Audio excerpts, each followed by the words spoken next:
Hello. So it is week 92 in Intuitive Momentum Fitness, and it's Christmas week. It's Wednesday. This Sunday is Christmas, and so I know it's so busy, so chaotic, and wouldn't be surprised if no one jumps on today. So we're going to keep it nice and simple, nice and short. Today we're talking about holiday joys and stress, and in the health and fitness journey, intuitive fitness momentum journey, it is a factor, like holidays and external stresses and getting together with family and all these extra stresses that come into play are intensified around the holidays because it's a time when it kind of brings all these stresses together. You've got more to do, you've got expectations to deal with, you've got family to deal with, friends, where you feel less able to set good boundaries and take care of yourself because you're focused on taking care of everyone else. And it can be such a beautiful time of connecting and giving and all those things, and yet at the same time there can be a lot of struggle with boundaries and being spread too thin and all that stuff. So it was making me think right before I got on here that I don't think we'll ever have a time where we feel like we've arrived. And I know that that is kind of the elusive thing that kind of keeps us moving forward, that at this point in the future, soon then things will feel better, more relaxed, more balanced, healthier. And I don't think we'll ever actually experience that. It's like climbing a mountain. If you've done some hiking in the hills and the mountains, then you know how often it feels like, we'll just go up there and then we'll rest for a while. And when you get there, you realize there's more. And it was just that the angle of the hill changed a little bit, so you couldn't see past it. So it looked like that was maybe a ledge or a new stopping point, a new height to reach. And then once you get there, then you can see that it wasn't really a stopping point, just kind of continues on up and up and up. So that can be discouraging. And especially in seasons like the holidays where it's extra busy, that it can feel overwhelming and discouraging. But I do believe that that's what we signed up for in this human journey. We are in the game of life. And there are brief moments of victories, things to celebrate, which we really should practice pausing and celebrating those things. But the story carries on. The quest continues. We get to pause. We get to think about it. We get to pause and celebrate certain moments. But ultimately, we are here for the challenges. We're here for the drama. We're here for the overcoming. And that is what makes life interesting and exciting when it's not totally overwhelming. I think of that can be the draw, the excitement to playing sports, to watching sports, because it's like it's a story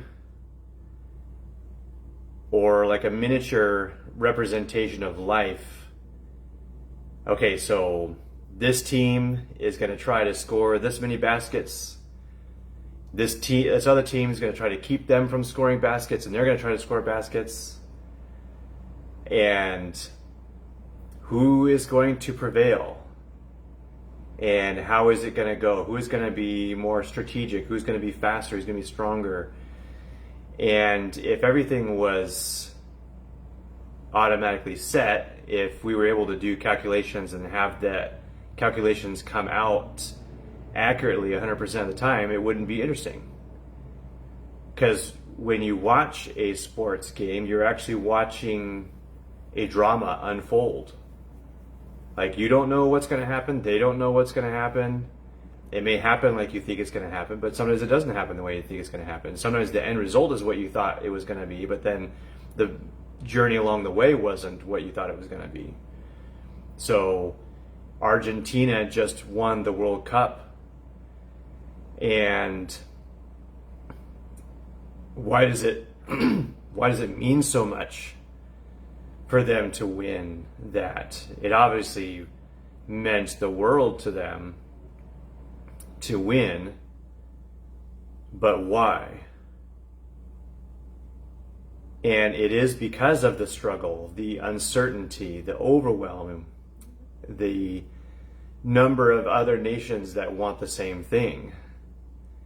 So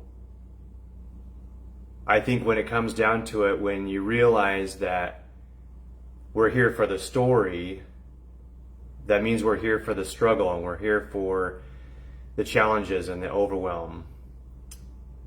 And it's why Theodore Roosevelt's "Man in the Arena" quote is one of my favorites. It is not the critic who counts, not the man who points out how the strong man stumbles, or where the doer of deeds could have done them better. The credit belongs to the man who is actually in the arena, whose face is marred by dust and sweat and blood, who strives valiantly, who errs, who comes short again and again, because there is no effort without error and shortcoming, but who does actually strive to do the deeds, who knows the great enthusiasms, the great devotions, who spends himself in a worthy cause, who at the best knows in the end the triumph of high achievement, and who at the worst, if he fails, at least fails while daring greatly, so that his place shall never be with those cold and timid souls who neither know victory nor defeat. So if you are in the struggle, if you're in the drama, if you're in the overwhelm, then you know that you're not one of those cold and timid souls who know neither victory nor defeat, because you got in the arena and you battled it out. Win or loss, you are victorious just because you strove in the arena. So good job. If you're feeling overwhelmed, know that you are in the story. You are stronger than you feel in the moment, and you are playing the hero the way that you came to play. So good job. Stay with it. Keep your head up. Keep moving forward. One step at a time, one breath at a time. There will be a better moment soon. So keep going.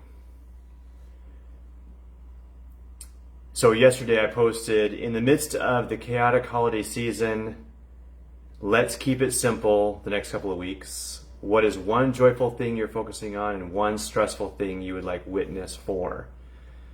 So Susie and Kimberly wrote, and so we're going to look at those and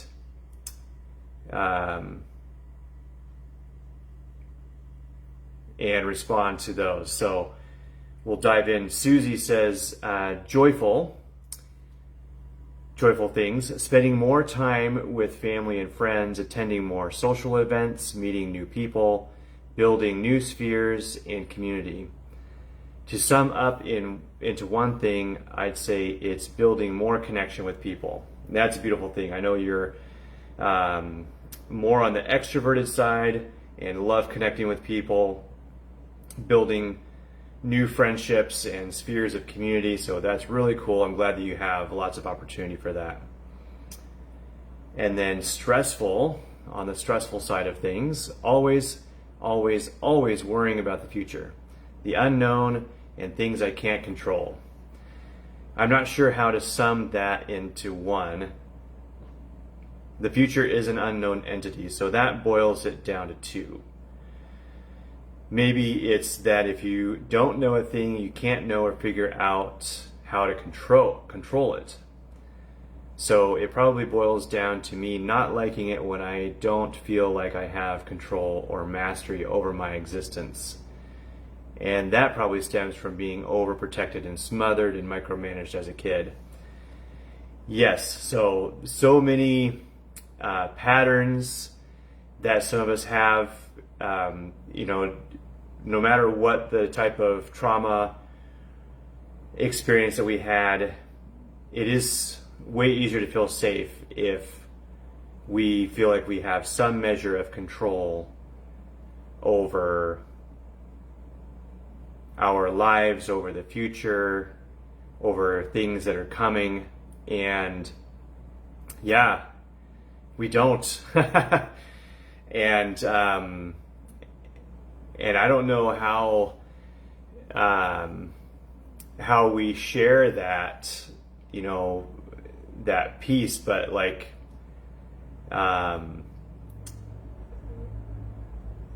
we have so little control. Even just like the years of studying anatomy and physiology and realizing that it's an absolute miracle that more of us don't die every day, because there's so many finely tuned processes in the body that are so exact and within such tight parameters for life that keep us alive. And so it's really crazy, really incredible that that most of us are as healthy as we are. Because the body is amazing and brilliant and complicated and delicate in so many ways. And so it was actually stressing me out some of the time to learn how my body worked, because it was so exact, and I just learned new things I could start worrying about. So yeah, that is super challenging to be able to trust and rest, knowing that, you know what, I don't know what's going to happen. I can't control everything, but I just trust that things are going to work out okay. And I believe it was Albert Einstein that says all we have to do is decide whether we live in a friendly universe or a hostile universe. And if we've experienced trauma, then we grow up being trained into the belief that we live in a hostile universe, and that can be proven true over and over and over and over again. And yet what we look for, we tend to attract at the same time. So what I hope for all of us is that we can begin the monumental journey of looking for the positive, for good things beyond hope, and not necessarily deciding what that looks like. Like, I need this one particular thing to happen, this good thing to happen, and then I will know that the universe is good. But rather, I know that no matter what happens, the universe is good, and things are working out for me. And so that's a different thing, especially when you've experienced a lot of sorrow and heartbreak and tragedy and trauma. It's so hard. It feels dangerous and reckless and clueless to believe that. And yet, I've been experiencing more and more of that over the years as I've practiced that. And I still have to remind myself that no matter what's going on, no matter how things look in the present moment, things could work out really good. So that's what I want to try to focus on. Hey, Lori, good to see you. Merry Christmas. So Kimberly says, major sadness and stressor. I've been barely making it each month for 5.5 years as a single mom. Sometimes I have been way worse than others. My ex dragged me through a 3-year custody battle and left me with so much trauma by escaping and having to pay him child support. I received no alimony, which should have been a given after 16 years of marriage. I have nothing to my name except a resulting bankruptcy and a small dwindling amount in savings. I've been working so hard to rebuild to buy a home of our own after renting for 5.5 years. I needed out of this expensive rental market, or I won't ever get to the other side. I found out I could buy a manufactured home for a lot less, so that's what I've been trying to do to reduce my living expenses, as I'm not able to afford this high rent. 38% higher since June has broke me. And in my tiny apartment, my neighbors smoke marijuana all day, every day, and it's made it to where I'm always sick. So I know I can get out of my lease. I had gotten my hopes up when one of the owners of the businesses for a couple decades told me I should definitely be approved for a loan, having never had a home or a car repossessed. We drove to look at all the places and both pieces of land available to rent, deliberated and finally picked out our home and found a beautiful piece of land to rent. All for so much more affordable than this apartment is costing me, and bigger and way nicer. I was so excited. I put my 10% down and applied. Almost immediately the man got the email. I was denied before I even left their office. Unless I can come up with 35% down, which is another $17,000, I can't get it. I have tried every other road, and this is the best and only workable option, so it felt like a punch in the gut. So that is the major sadness stressor. Man, that is so brutal, and I'm so sorry that your ex and the system and all these things have been so against you. Yeah, that's brutal. Wish I could give you a hug right now. You are worthy of so much more than that.